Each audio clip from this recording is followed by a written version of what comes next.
তো দেখো আজকে দুপুরে আমি কি কি রান্না করছি।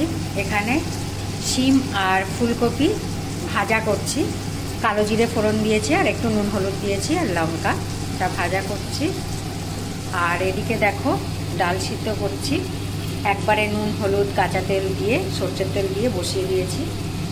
আর এর সাথে একটু আলুর চোখা করব, ছেলে আলুর চোখা পছন্দ করে, ওই ভাজাটা খাবে না, ওই জন্য একটু আলুর চোখা করব।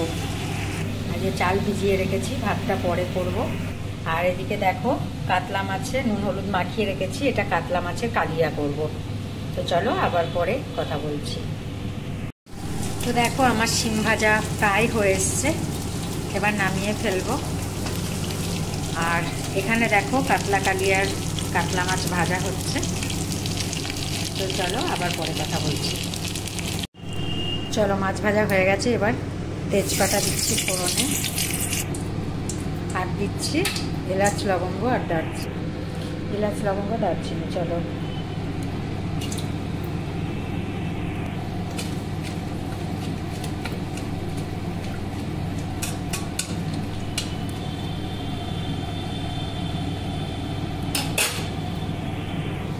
চলো সুন্দর গন্ধ বেরিয়ে গেছে, এবার পেঁয়াজগুলো দিয়ে দেবো।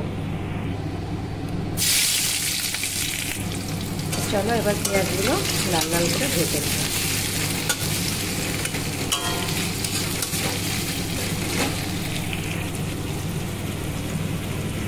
আর এখানে করেছি আদা রসুন আর কাঁচা লঙ্কার একটা পেস্ট। পেঁয়াজগুলো ভাজা হয়ে গেলে এই পেস্টটা দিয়ে আবার একটু ফ্রাই করে নেব।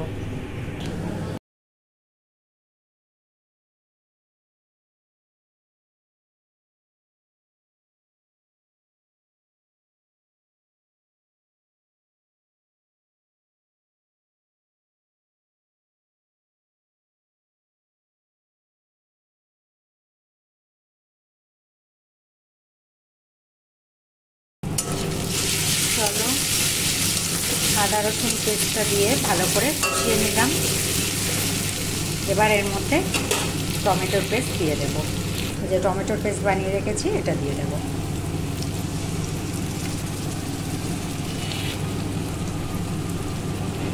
এটা দিয়ে টমেটোর পেস্টটা দিয়ে এবার ভালো করে আবার কষিয়ে নেব যতক্ষণ না তেল ছাড়ছে।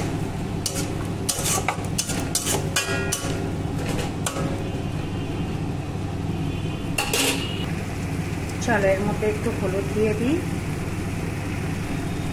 একটু লবণ দিয়ে দিই, আর আবার ভালো করে কষিয়ে নেব এটা।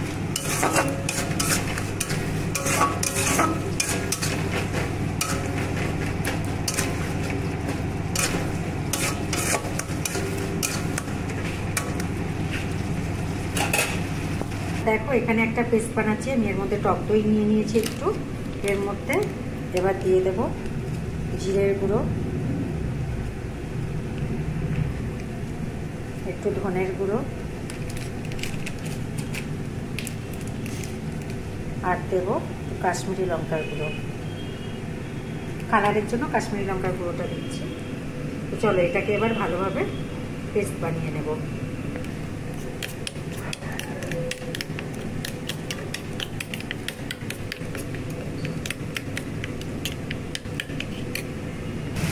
দেখো এখানে তেল ছেড়ে দিয়েছে, টমেটো পেস্টটা দিয়ে কষিয়ে নিয়েছি, তেল ছেড়ে দিয়েছে। এবার আমি ওই পেস্টটা দিয়ে দেবো। তো চলো এবার এই দইয়ের পেস্টটা এর মধ্যে দিয়ে দিচ্ছি।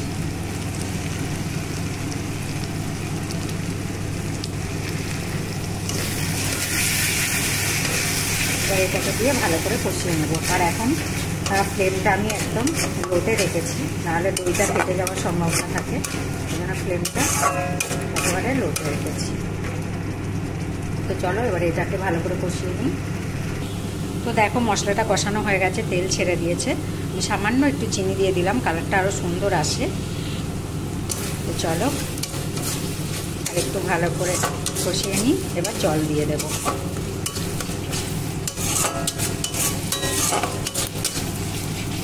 তো কত সুন্দর কালার এসেছে, আর তেলও ছেড়ে দিয়েছে মশলা থেকে।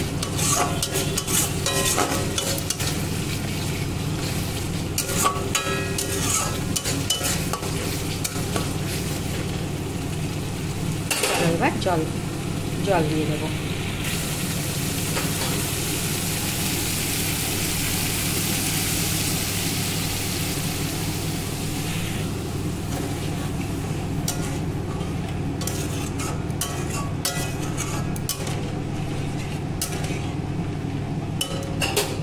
তোমরা যেমন ঝোল খাবে, মানে গ্রেভিটা যতটা বানাবে সেই বুঝে জল দেবে। তো দেখো আমি এইটুকু গ্রেভি বানিয়েছি। এবার মাছগুলো ফুটে উঠলে মাছগুলো দেব। তো মাছগুলোতে একটু জল মানে ঝোল টানবে, ওই জন্য একটু সামান্য বেশি দিয়েছি জল। আর একটু রসালো রসালো রাখবো, সামান্য ঝোল ঝোল রাখবো, ওই জন্য আমি এরকম পরিমাণে জল দিয়েছি। তোমরা তোমাদের মতো জল দিয়ে দিও। তো চলো ফুটে উঠলে এবার আমি মাছগুলো দিয়ে দেবো। এখানে দেখো মাছগুলো আমার লাল লাল করে ভাজা রয়েছে। তো এই মাছগুলো আমি এবার দিয়ে দেব। তো এখানে দেখো ঝোল ফুটে উঠেছে, এবার মাছগুলো আমি দিয়ে দিচ্ছি।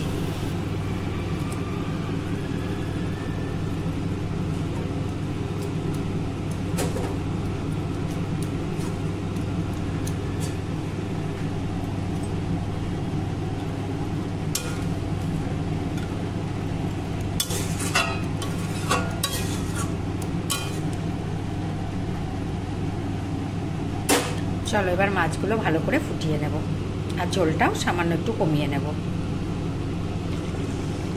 তো দেখো হয়ে এসছে প্রায়। এবার আমি নামানোর আগে একটু ঘি আর গরম মশলা দিয়ে দেব। আমি সামান্য একটু গ্রেভি রাখছি, তো আমি এই অবস্থাতেই নামিয়ে ফেলবো। তো চলো একটু গরম মশলা দিয়ে দিই, আর একটু ঘি দিয়ে দিচ্ছি।